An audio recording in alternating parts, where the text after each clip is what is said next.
প্রিয় ক্যাডেট, তোমাদের সবাইকে স্বাগত জানাচ্ছি। বিশ্বব্যাপী করোনা ভাইরাস নামক এক মহামারী চলছে। পৃথিবীর এই ক্রান্তি লগ্নে আশা করি তোমরা সুস্থ আছো, ভালো আছো এবং স্বাস্থ্যবিধি মেনে ঘরে অবস্থান করছো। করোনার এই দুর্যোগে বাংলাদেশ সহ বিশ্ব ব্যবস্থা স্থবির হয়ে পড়লেও সময় কিন্তু থেমে নেই। সময়ের এই পথ পরিক্রমায় আমরা যেন পিছিয়ে না পড়ি, সেজন্য আমাদের এই অনলাইন ক্লাসের আয়োজন। আজকের বাংলা অনলাইন ক্লাসে তোমাদের সঙ্গে আছি আমি মোহাম্মদ হাসিবুল হাসান, প্রভাষক, বাংলা বিভাগ, বরিশাল ক্যাডেট কলেজ।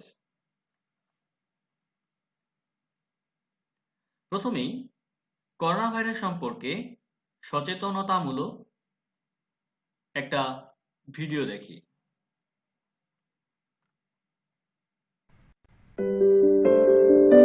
করোনা ভাইরাসের প্রাদুর্ভাব রোধ করার অন্যতম উপায় হলো বাসায় থাকা। তবে কেমন করে বুঝবেন আপনার কি করোনা ভাইরাস হয়েছে? এই সংক্রমণের প্রধান লক্ষণ হলো জ্বর, সঙ্গে একটানা শুকনো কাশি এবং তারপর শ্বাসকষ্ট, হাঁচি, সর্দি, মাথা ব্যথা। এগুলো সাধারণ ঋতু পরিবর্তনজনিত ঠান্ডা কাশির কারণেও হতে পারে। কিন্তু একটানা শুকনো কাশি কেমন হয়? এটি হচ্ছে যখন আপনার কাশিতে কোনো মিউকাস বা কফ থাকে না এবং অন্য কোনো কারণ ছাড়া কাশি টানা হতে থাকে। করোনা ভাইরাস সংক্রমণ হলে তাপমাত্রা কতটা বাড়তে পারে? করোনা ভাইরাসের কারণে জ্বর হলে আপনি সেটা নিশ্চয়ই বুঝবেন। তখন শরীরের তাপমাত্রা থাকে 100 ডিগ্রি ফারেনহাইট অথবা 38 ডিগ্রি সেলসিয়াস বা তার বেশি। যদি হাতের কাছে থার্মোমিটার নাও থাকে, আপনি শরীরে জ্বর অনুভব করবেন এবং কেউ আপনার বুক বা পিঠ স্পর্শ করলে সেই তাপ অনুভব করতে পারবে। যদি আপনার জ্বর বা একটানা শুকনো কাশি হয়ে থাকে, তাহলে অন্য কারোর সংস্পর্শে আসা যাবে না এবং 14 দিন পর্যন্ত আপনার বাড়িতে থাকতে হবে। যদি আপনি পরিবারের অন্য সদস্যদের সাথে বাস করেন, তাহলে আলাদা ঘরে থাকুন এবং আলাদা বাথরুম ব্যবহার করুন। আপনার বাড়ির যারা আপনার সংস্পর্শে এসেছে তাদের সকলকে 14 দিন পর্যন্ত বাসায় থাকতে হবে। যদি আপনার জ্বর সঙ্গে শুকনো কাশি হয়ে থাকে এবং আপনি করোনা আক্রান্ত রোগীর সংস্পর্শে এসে থাকেন অথবা করোনা আক্রান্ত এলাকা বা দেশে ভ্রমণ করে থাকেন, তাহলে corona.gov.bd/covid19 টেস্টে গিয়ে আপনার সম্ভাব্যতা যাচাই করুন বা সরকারের করোনা ভাইরাস হটলাইন নম্বর 333 অথবা 16263 এই নম্বরে যোগাযোগ করুন। তবে যদি আপনার শ্বাসকষ্ট শুরু হয়, তাহলে শীঘ্রই চিকিৎসার জন্য হাসপাতালে যেতে হবে।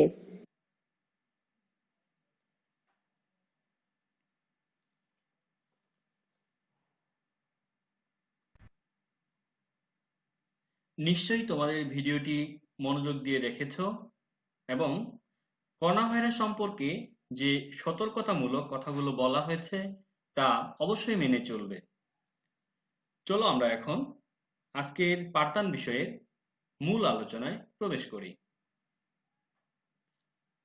আজকে আমরা পড়ব নবম দশম শ্রেণী বাংলা দ্বিতীয় পত্রের গুরুত্বপূর্ণ একটি বিষয়, জ্যোতি বা সেট চিহ্নের লিখন কৌশল। প্রথমেই দেখব এই অধ্যায়ের শিখন ফল, অর্থাৎ এই অধ্যায় শেষে তোমরা কোন কোন বিষয়গুলো শিখবে। জ্যোতি চিহ্নের সংজ্ঞার্থ বলতে পারবে, জ্যোতি চিহ্নগুলোর পরিচয় বলতে পারবে এবং জ্যোতি চিহ্নের যথাযথ প্রয়োগ করতে পারবে।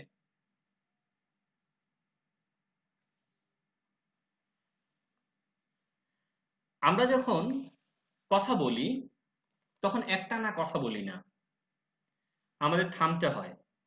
কখনো অল্প থামি, আবার কখনো বেশি থামি, আবার কখনো কখনো গলার কণ্ঠস্বরে উঠানামার মাধ্যমে কখনো রাগ, কখনো আনন্দ কখনো ক্ষোভ ইত্যাদি প্রকাশ করি। ব্যক্তির এমনই মন মেজাজ, ভাবভঙ্গি, ভালো লাগা মন্দ লাগা যখন লিখিত রূপে প্রকাশ করতে যাই, তখনই দরকার পড়ে এ বিরাম চিহ্নের। ভাষার লিখিত রূপে বিরাম চিহ্ন অত্যন্ত জরুরি বিষয়, কেননা ভাষার অস্পষ্টতা, জড়তা, দুর্বোধ্য রূপ দূর করে ভাষার মাধুর্য, পাঠের সাবলীলতা আনয়ন করে এবং স্বাভাবিক শ্বাস-প্রশ্বাস গ্রহণের সুযোগ করে দেয়। বাংলা ভাষায় লিখিত রূপের শুরুর দিকে একদাড়ি, দুই দাড়ির ব্যবহার থাকলেও ঈশ্বরচন্দ্র বিদ্যাসাগর প্রথম সার্থকভাবে বিরাম চিহ্নের ব্যবহার শুরু করেন। তিনি 1847 সালে তার একটি গ্রন্থ বেতাল পঞ্চবিংশতি গ্রন্থে প্রথম বিরাম চিহ্নের সার্থক ব্যবহার শুরু করেন।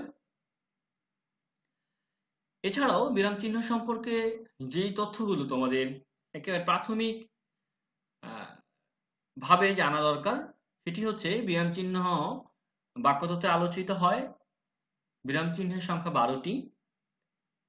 বাক্যশেষে ব্যবহার হয় 4টি, যথা দাড়ি, প্রশ্নবোধক চিহ্ন, বিস্ময়সূচক চিহ্ন, উদ্ধরণ চিহ্ন। এখন আমরা যতি চিহ্নের সংজ্ঞার্থ শিখব।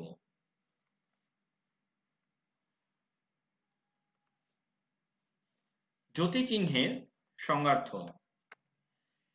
যতি চিহ্নের যে সংজ্ঞার্থটি রয়েছে, এখানে দুটি বিষয়কে জোর দেওয়া হয়েছে। একটি, বাক্যের অর্থ সুস্পষ্ট করতে বাক্যের শেষে কিছু সাংকেতিক চিহ্ন ব্যবহার করা হয়, এবং অন্যটি, ব্যক্তির আবেগ, জিজ্ঞাসা, হর্ষ, বিষাদ প্রভৃতি প্রকাশ করার জন্য কিছু সাংকেতিক চিহ্ন ব্যবহার করা হয়। আমরা এই সাংকেতিক চিহ্নগুলোকেই যতি চিহ্ন বা বিরাম চিহ্ন বলছি। ভাষার ক্ষেত্রে বিরাম চিহ্ন যে কত বেশি প্রয়োজন তা আমরা একটি উদাহরণ দিয়ে দেখব।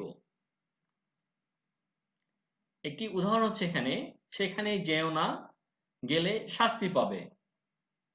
এই বাক্যটিতে সেমিকলনের ব্যবহারের কারণে এটি অর্থ ভিন্ন ভিন্ন হতে পারে, যে কাউকে অর্থ বিভ্রান্তিতে ফেলে দিতে পারে। যেমন আমরা একটু ব্যবহার দেখি। এখানে দেখো দুইটি বাক্য রয়েছে, দুইটি বাক্যে আমরা একই বাক্যের দুই জায়গায় সেমিকলন ব্যবহার করেছি, যতি চিহ্ন ব্যবহার করেছি, এবং দুটিতেই ভিন্ন ভিন্ন অর্থ দিচ্ছে। প্রথমটি দেখব, সেখানে যেও না, গেলে শাস্তি পাবে। সেখানে যেও না, গেলে শাস্তি পাবে। তাহলে দেখো, যেও পরে সেমিকলন ব্যবহার করেছি এবং না এর পরে সেমিকলন ব্যবহার করেছি। একটি বাক্যেই শুধু সেমিকলন ব্যবহার অবস্থানগত পার্থক্যের কারণেই একটি বড় ধরনের অর্থ পার্থক্য ঘটে যাচ্ছে। সেজন্যই যে কোনো ভাষার ক্ষেত্রেই যতি চিহ্ন ব্যবহার অত্যন্ত গুরুত্বপূর্ণ একটি বিষয়, অত্যন্ত জরুরি।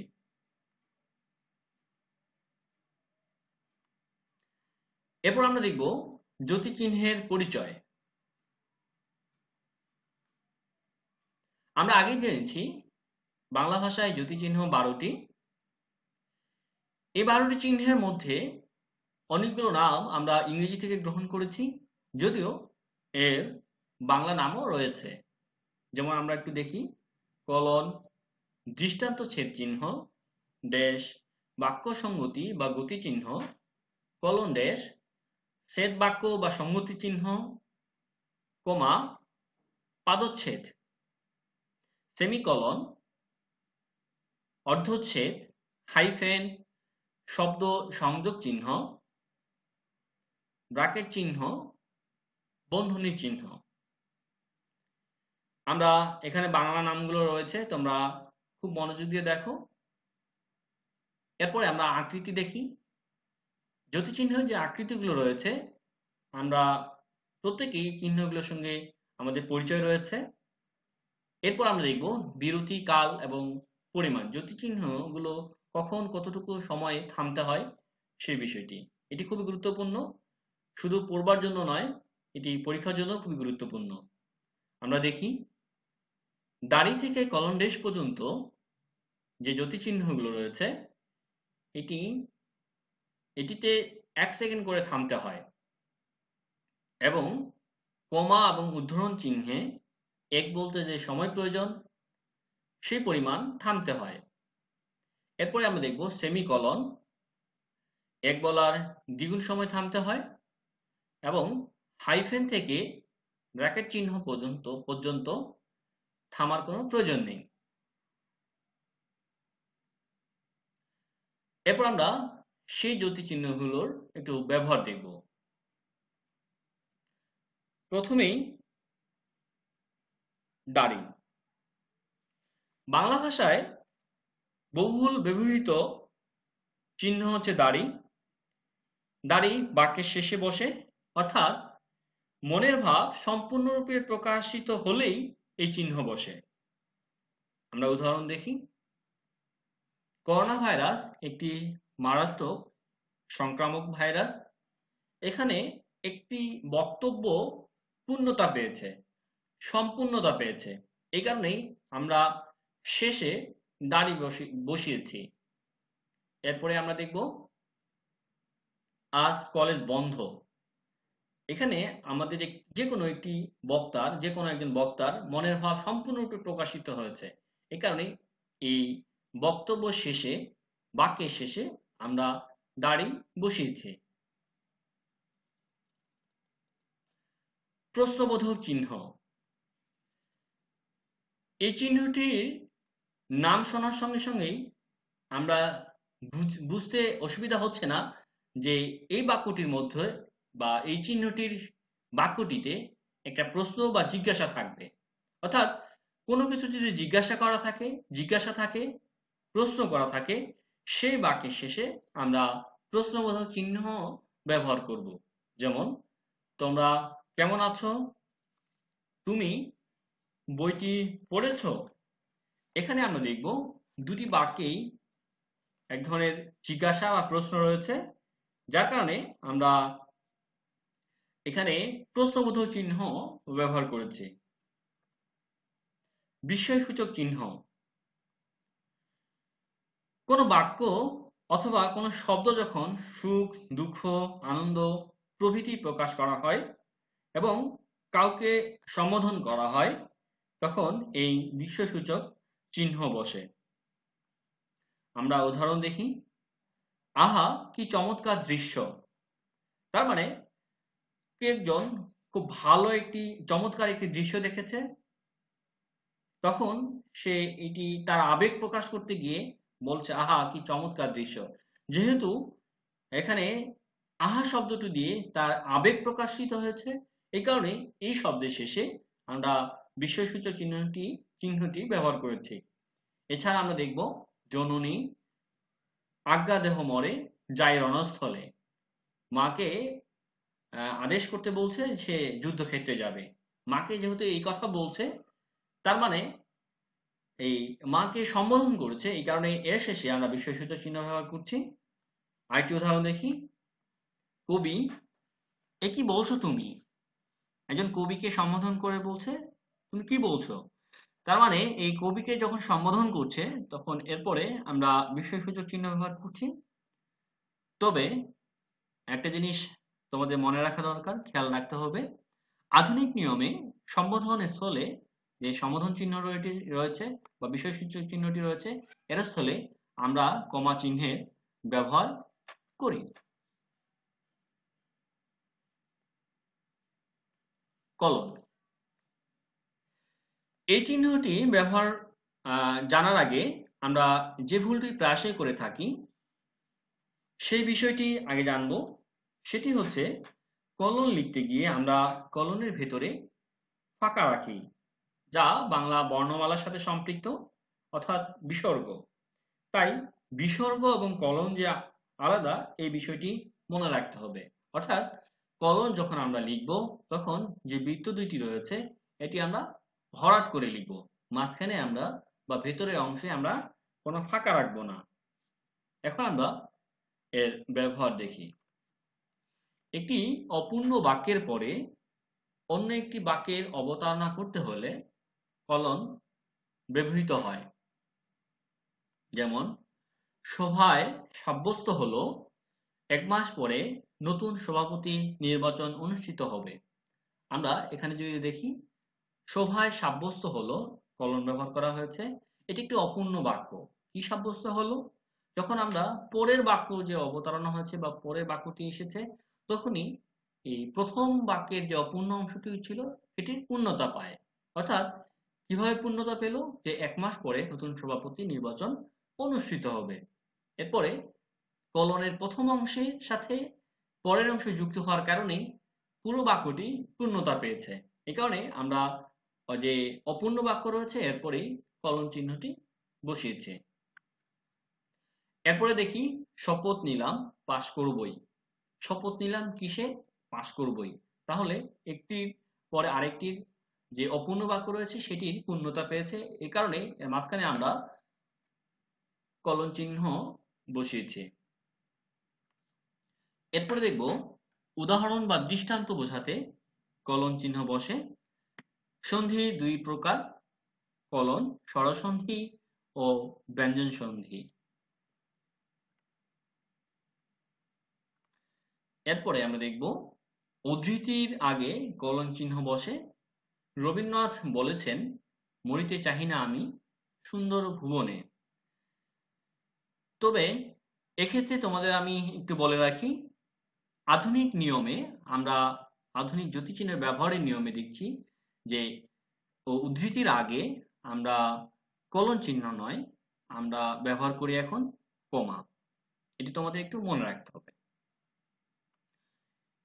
আমরা দেখব নাটকের চরিত্রের পর এবং সংলাপের আগে কলন চিহ্ন বসে। যেমন ডুকরি কি চাই? কাঙালি বলছে, আজ্ঞে মহাশয় হচ্ছেন দেশহিতৈষী। তার মানে ডুকরি এবং কাঙালি চরিত্র, এবং এরপরে কলনের পরে যে সংলাপ রয়েছে এর মাঝখানে চরিত্রের পর এবং সংলাপের আগে আমরা সেই মাঝখানে আমরা কলন চিহ্ন ব্যবহার করেছি বা ব্যবহার করব। এরপরে আমরা দেখব শিরোনাম ও উপশিরোনামের মাঝে কলন বসে। যেমন দিনাজপুর কলন ইতিহাস ও ঐতিহ্য। এখানে দেখো তোমাদের কলন সম্পর্কে তোমাদের বইয়ে, পাঠ্য বইয়ে যে নিয়মগুলো রয়েছে আমি সেই বিষয়গুলো দেওয়ার চেষ্টা করেছি, কিন্তু কলনের আরো বৈচিত্র্য ব্যবহার রয়েছে। তোমরা এই সম্পর্কে আরো বিস্তারিত জানবে।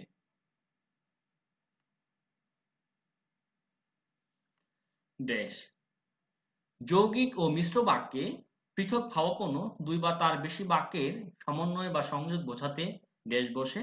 যেমন তোমরা দরিদ্রের উপকার করো, এতে তোমাদের সম্মান যাবে না, বাড়বে। এখানে দেখো যে যৌগিক ও মিশ্র বাক্যের দুটি পৃথক ভাবাপন্ন বিষয়, যেমন যাবে না বাড়বে, এই দুটি পৃথক ভাবাপন্ন বিষয়কে সমন্বয় বা সংযোগ করাতেই আমরা ড্যাশ চিহ্ন বসিয়েছি। এরপর হচ্ছে কলন ড্যাশ। উদাহরণ বা দৃষ্টান্ত প্রয়োগ করতে হলে কলন এবং ড্যাশ চিহ্ন একসঙ্গে ব্যবহৃত হয়। যেমন পদ ৫ প্রকার: বিশেষ্য, বিশেষণ, সর্বনাম, অব্যয় ও ক্রিয়া। এক্ষেত্রে তোমাদের মনে রাখা দরকার যে কলন ড্যাশের পরিবর্তে আমরা আধুনিক যে নিয়মে আধুনিক যতিচিহ্নের ব্যবহার নিয়মে কলন ব্যবহার করে থাকি। এরপরে কমা। বাংলা ভাষায় যে চিহ্নটি সবচেয়ে বেশি ব্যবহৃত হয় সেটি হচ্ছে কমা। আমরা সেই কমার ব্যবহারই এখন শিখব। বাক্যে অল্প বিরতি বোঝাতে কমা বসে। কমা ব্যবহারের কয়েকটি ক্ষেত্র হলো, বাক্যের অর্থ স্পষ্ট করার জন্য কমা বসে। যেমন তুমি যাবে না যাবে না। বাক্যটিতে দেখি কাউকে কোনো কোনো কিছু জিজ্ঞেস করা হচ্ছে এবং এই জিজ্ঞেস করার বিষয়টি যদি যাবের পরে কমা না দিতাম তাহলে আমাদের এখানে যে বক্তব্য রয়েছে সেই বক্তব্যটি স্পষ্ট হতো না। এরপরে আমরা দেখব সুখ চাও, সুখ পাবে পরিশ্রমে।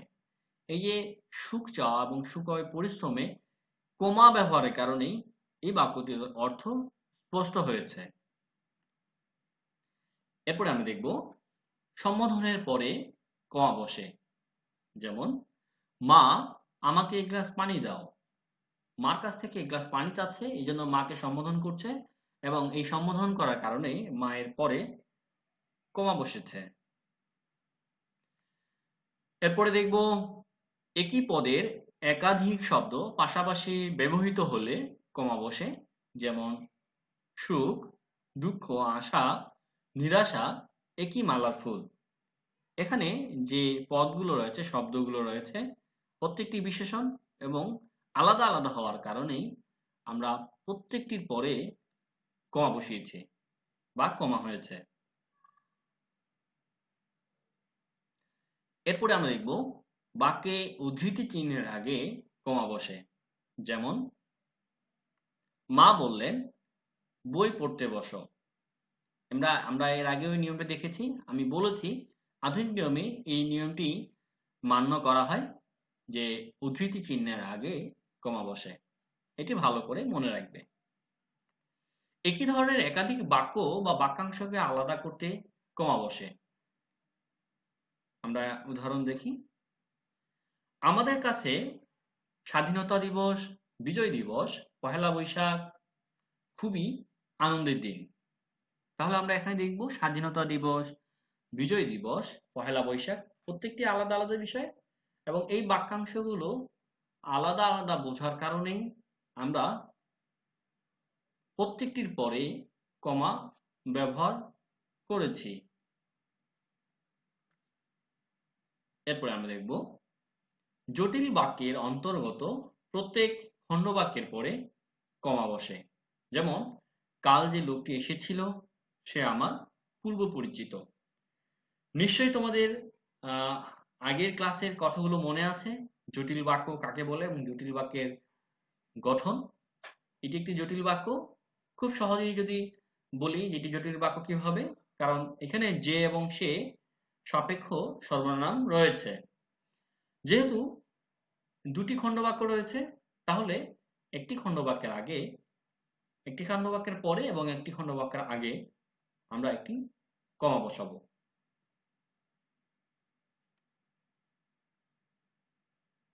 গুরুত্বপূর্ণ একটি নিয়ম। মাসের তারিখ লিখতে 12 মাসের পরে কমা বসে।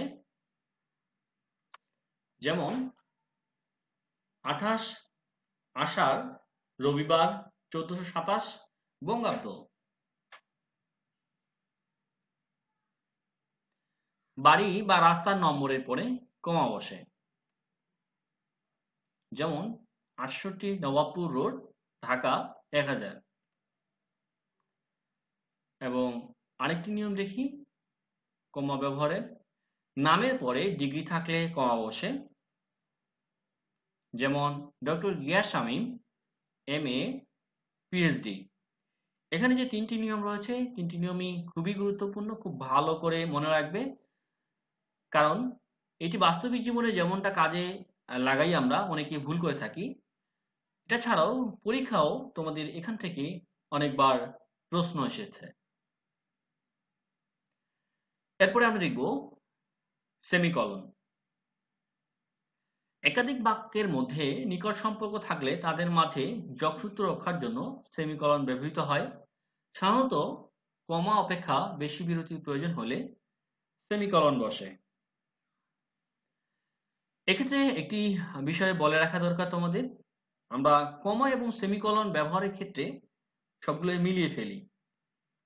সেজন্য আমাদের এখন যে নিয়মটা শিখবো খুব ভালো করে মনে রাখতে হবে এবং খুব মনোযোগ দিয়ে গভীরভাবে শিখতে হবে, যেন আমরা কমা এবং সেমিকলন যেন মিলিয়ে না ফেলি। দুটো বাক্যের মধ্যে ভাব বা অর্থের সম্বন্ধ থাকলে সেমিকলন বসে। যেমন বলা সহজ, করা কঠিন। দেখো বলা সহজ এবং করা কঠিন এই দুটির মধ্যে ভাব এবং অর্থের গত একটি সম্পর্ক রয়েছে, সম্বন্ধ রয়েছে। এই কারণে এর মাঝখানে আমরা সেমিকোলন ব্যবহার করেছি। যেমন দিনটা ভালো নয়, মাঝে মাঝে বৃষ্টি পড়ছে। তার মানে বৃষ্টি পড়ছে এর কারণে দিনটি তার কাছে ভালো লাগছে না। এই যে ভালো না লাগার সাথে বৃষ্টি পড়ার যে একটা সম্পর্ক ভাব রয়েছে, এবং এই সম্বন্ধ থাকার কারণেই আমরা মাঝখানে সেমিকোলন ব্যবহার করেছি।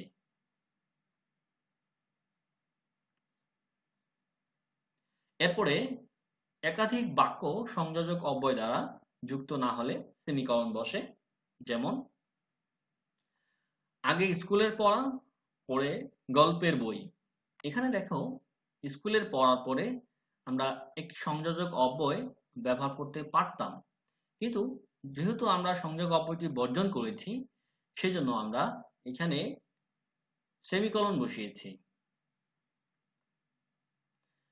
যেসব অব্যয় বৈপরীত্য বা অনুমান প্রকাশ করে তাদের আগে সেমিকোলন বসে। আমরা উদাহরণ দিয়ে দেখি। মনোযোগ দিয়ে পড়ো, তাহলেই ভালো ফলাফল করবে। দেখো, ভালো ফলাফলের সাথে মনোযোগ দিয়ে পড়ার একটি সম্পর্ক রয়েছে।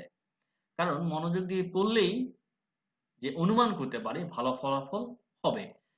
তো সে কারণেই যেহেতু একটি অনুমান প্রকাশ করেছি, সেজন্য আমরা প্রথম বাক্যের পরে আমরা সেমিকোলন বসিয়েছি। আরেকটা উদাহরণ দেখি। ছেলেটি মেধাবী কিন্তু ভারী অলস। এখানে দেখব যে মেধাবী কিন্তু ভারী অলস, এটি একটি বৈপরীত্য প্রকাশ পেয়েছে। একটি ছেলে মেধাবী কিন্তু ভারী অলস, এ কারণে এর মাঝখানে আমরা সেমিকোলন ব্যবহার করেছি। এরপরে দেখব হাইফেন। সমাসবদ্ধ পদের অংশগুলো বিচ্ছিন্ন করে দেখানোর জন্য হাইফেন ব্যবহার করা হয়। যেমন বাবা মা শ্রদ্ধার পাত্র, এটি সমাসবদ্ধ পদ। বাবা ও মা, বাবা মা। এই কারণে আমরা এই সমাসবদ্ধ পদটাকে হাইফেন দিয়েছি। এবং শুধু তাই নয়, শব্দগুলোকে যুক্ত করা অর্থেও আমরা হাইফেন ব্যবহার করে থাকি। যেমন আমাদের শ্রদ্ধা অভিনন্দন গ্রহণ করুন, বাংলাদেশ নদ নদীর দেশ। তবে এক্ষেত্রে একটি বিষয় বলে রাখা দরকার। হাইফেন এবং ড্যাশ আমরা মিলিয়ে ফেলি এই চিহ্নটার ক্ষেত্রে। দুটির মধ্যে বিস্তর ফারাক রয়েছে। যেমন খুব সহজ করে যদি বলি মনে রাখার জন্য, হাইফেন যে চিহ্নটি রয়েছে, জ্যোতি চিহ্নটি রয়েছে, এটি আকারে ছোট হয় এবং ড্যাশ আকারে বড় হয়।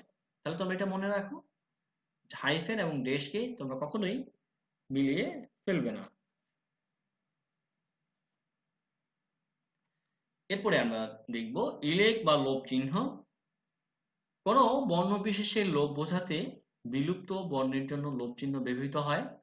যেমন মাথার পরে জ্বলছে রবি। এখানে দেখব পরে আসলে অপরে। এই অপরে অ শব্দটা বর্জিত হয়েছিল, এই কারণে ইলেক বা লোপ চিহ্ন ব্যবহার করা হয়েছে। এরপরে আমরা দেখব পাগড়ি বাঁধা যাচ্ছে কারা। আসলে এই কারা হচ্ছে কাহারা। তবে আধুনিক বাংলা জ্যোতি চিহ্নের ব্যবহারে এই ইলেক বা লোপ চিহ্নরা এখন ব্যবহার করা হয় না। আমরা পূর্ণ শব্দটাই লিখে রাখি বা লিখে থাকি।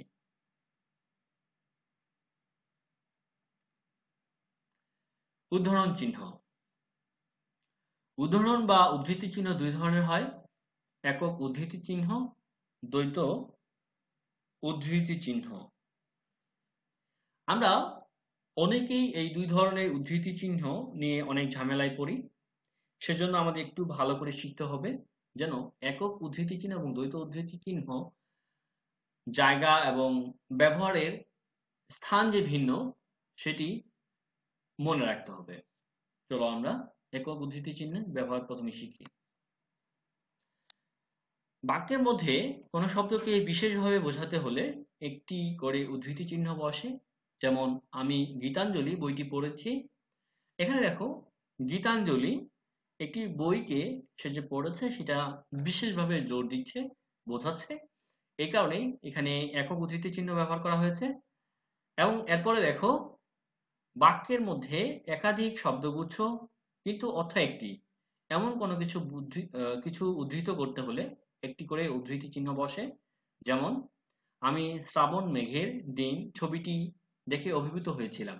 তার মানে শ্রাবণ মেঘের দিন আলাদা আলাদা শব্দ এবং একটি শব্দগুচ্ছ, কারণ এটি একটি ছবির নাম।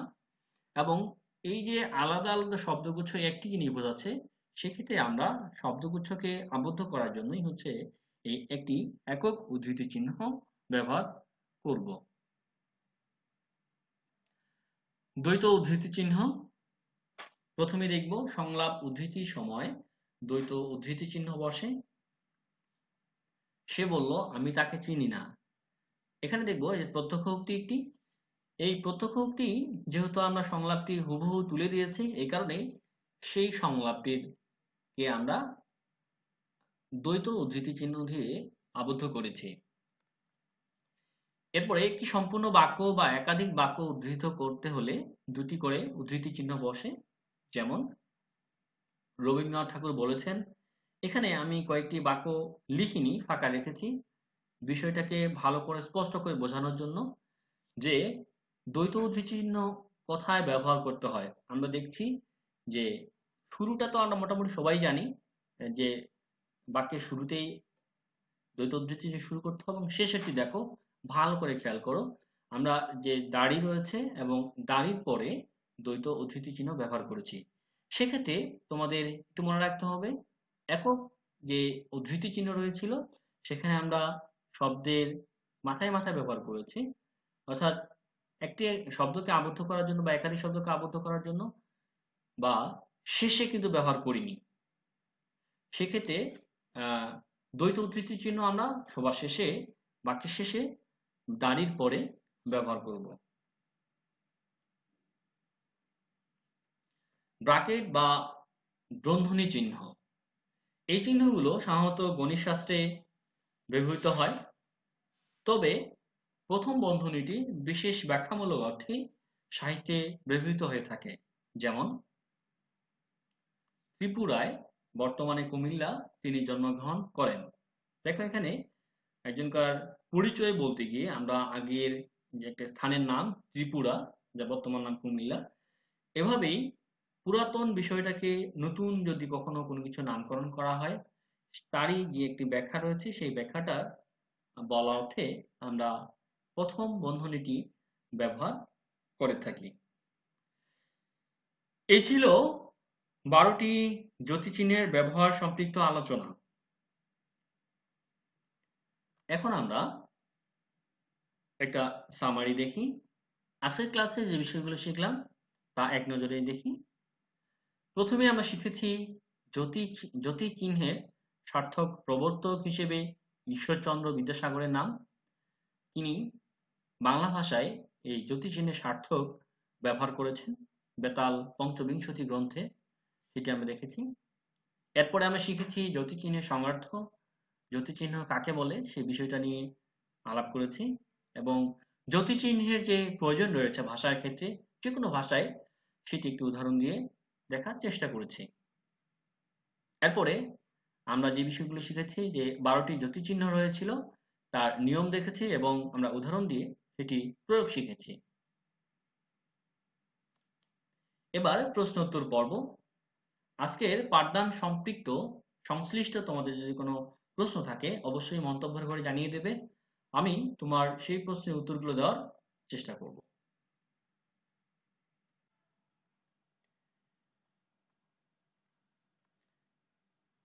এবারে অনুশীলনমূলক কাজ। এখানে কিছু নৈর্ব্যক্তিক অভিক্ষা দেওয়া হয়েছে, তোমরা সেগুলো অনুশীলন করবে এবং আমাকে পাঠিয়ে দেবে। 1 নাম্বার, বাংলা ভাষায় জ্যোতিচিহ্ন কয়টি? আমরা এটা অনেকবার পড়েছি এবং দেখেছি, তো তোমরা খুব সহজেই উত্তরগুলো দিতে পারবে। তার মধ্যে গুরুত্বপূর্ণ সঠিক যেটি উত্তর সেটি আমাকে জানাবে। যেখানে 4টি অপশন রয়েছে: 8টি, 10টি, 12টি, 14টি। কলনদেশে কতটুকু থামতে হয়? 1 সেকেন্ড। 1 বলার দ্বিগুণ সময়, থামার প্রয়োজন নেই। এক বলতে যে সময়, হাইফেনে কতটুকু থামতে হয়? 1 সেকেন্ড। এক বলতে যে সময়, থামার প্রয়োজন নেই। এক বলার দ্বিগুণ সময়। বাংলা ভাষায় যতিচিহ্নের সার্থক প্রচলন করেন কে? বঙ্কিমচন্দ্র চট্টোপাধ্যায়, ঈশ্বরচন্দ্র বিদ্যাসাগর, রবীন্দ্রনাথ ঠাকুর, পেরিচাঁদ মিত্র। আধুনিক নিয়মে সম্বোধনসূচক চিহ্নের স্থলে কোন চিহ্ন বসে? আমরা এটা অনেকবার বলেছি। দাড়ি, কমা, সেমিকলন এবং ড্যাশ। কোনটি বসে? তোমরা সঠিক উত্তরটি জানাবে। এরপরে হচ্ছে বাড়ি বা রাস্তার নম্বরের পরে কোন চিহ্ন বসে? দাড়ি, কমা, সেমিকলন, ড্যাশ। এবার একটি হোমওয়ার্ক। কোন কোন ক্ষেত্রে কমা ব্যবহার করতে হয় তা উদাহরণসহ লিখবে এবং আমাকে মন্তব্যের ঘরে পাঠিয়ে দেবে। এক্ষেত্রে তোমাদের একটু কথা বলে রাখি যে তোমরা চাইলে খাতায় লিখে ছবি তুলেও আমাকে পাঠাতে পারো। জ্যোতির্চিহ্ন সম্পর্কে তোমাদের যদি বিস্তারিত আরো জানবার আগ্রহ থাকে তাহলে আমি কিছু সহায়ক গ্রন্থের নাম বলছি, তোমরা এই বইগুলো সংগ্রহ করবে এবং মনোযোগ দিয়ে পড়বে, তাহলে আরো বিস্তারিত জানতে পারবে। সহায়ক গ্রন্থগুলো দেখি। ভাষা শিক্ষা, ডক্টর হায়াত মাহমুদ। উচ্চতর বাংলা ব্যাকরণ ও রচনাশৈলী, ডক্টর গিয়াস শামীম ও ডক্টর নাজমুল হক। উচ্চতর বাংলা ব্যাকরণ ও রচনাশৈলী, অধ্যাপক নিরঞ্জন অধিকারী। এই তিনটি বই খুব চমৎকার। তোমরা এই তিনটি বই, যে কোনো একটি বই সংগ্রহ করে আশা করছি পড়বে। তাহলে আজকে পাঠদান সম্পৃক্ত পড়াশোনা এখানেই শেষ করছি। আগামী ক্লাসে পড়ব বাচ্য এবং বাচ্যের পরিবর্তন। তোমরা আগাম প্রস্তুতি নিয়ে রাখবে যেন আমরা পড়বার সময় তোমরা বিষয়গুলো খুব সহজেই ধরতে পারো। তাহলে আজ আর নয়, করোনার এই দুঃসময়ে তোমরা ঘরেই থাকো, সুস্থ থাকো এবং নিরাপদে থাকো, এই প্রত্যাশায় শেষ করছি। আল্লাহ হাফেজ।